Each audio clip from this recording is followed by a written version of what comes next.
Hai, Assalamualaikum Sobat. Pembelajaran tatap muka sudah mulai normal nih. Tahukah kamu, ada tahapan-tahapan pemantauan kesehatan pada siswa yang harus dilakukan? Kira-kira sudah pada tahu belum ya? Yuk kita tanya-tanya.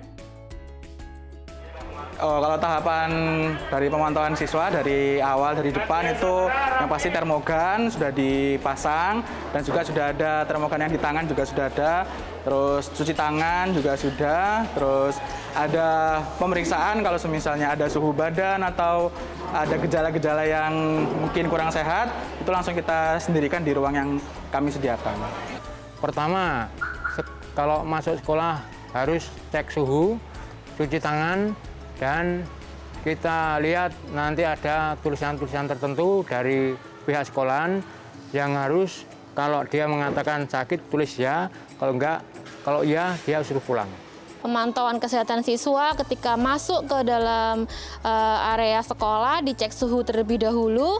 Kalau suhunya 37,5, kami menghubungi orang tuanya untuk diserahkan kembali dan diminta untuk dijemput.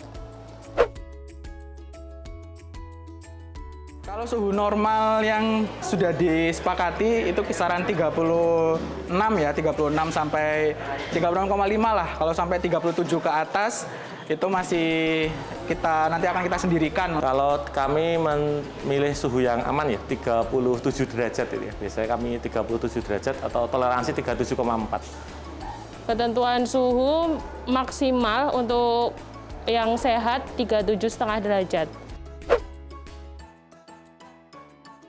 Misalnya nih nggak enak badan, apakah ke sekolah atau tidak? Rumah saja. Kalau misalnya udah gak enakan atau gimana tuh biasanya ke sekolah. Tapi kalau misalnya udah rasa demam banget itu enggak. Nah, jawabannya beragam ya. Kalau menurut ahli, bagaimana ya kira-kira? Yang pertama pertama perlu mengecek ya kesiapan sekolah dalam hal protokol kesehatan gitu ya. Nah tentunya protokol berikutnya adalah protokol kesehatan ini harus diatur gitu.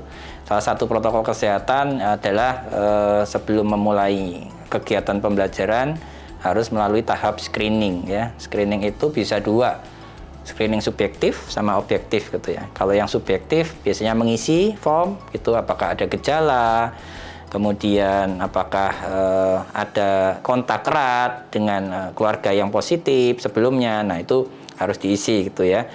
Kemudian apakah ada batuk, demam, segala macam itu masuk ke gejala. Yang kedua memang kita melihat secara objektif. Secara objektif itu bisa melalui kita ukur suhu.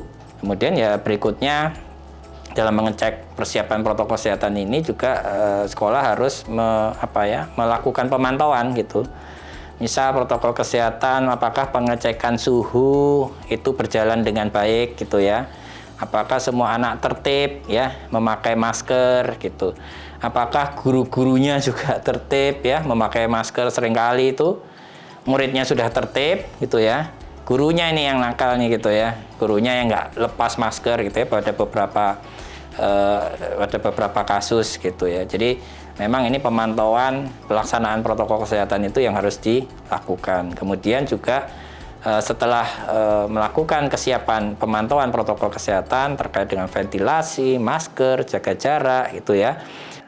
Ya, selain itu sekolah juga perlu memantau nih selain dari 5M, salah satunya adalah durasi ya, durasi pelajaran berlangsung gitu ya. Kemudian ventilasinya gitu. Kalau ventilasinya dianggap buruk gitu, jendela nggak bisa dibuka gitu ya, pintu juga sulit dibuka, maka durasi ini yang harus diatur supaya tidak terlalu lama dalam kelas itu gitu. Memang effort agak lebih keras, agak lebih capek, tapi tentunya ini semua demi keamanan dan keselamatan ya para anak murid kita ya gitu, termasuk gurunya seperti itu. Ternyata banyak ya hal yang perlu diperhatikan. Sekarang sudah jelas kan bagaimana tahapan pemantauan kesehatan siswa? Jangan lupa tetap patuh pada aturan dan protokol kesehatan yang telah ditentukan. Ini caraku berubah untuk hidup lebih baik.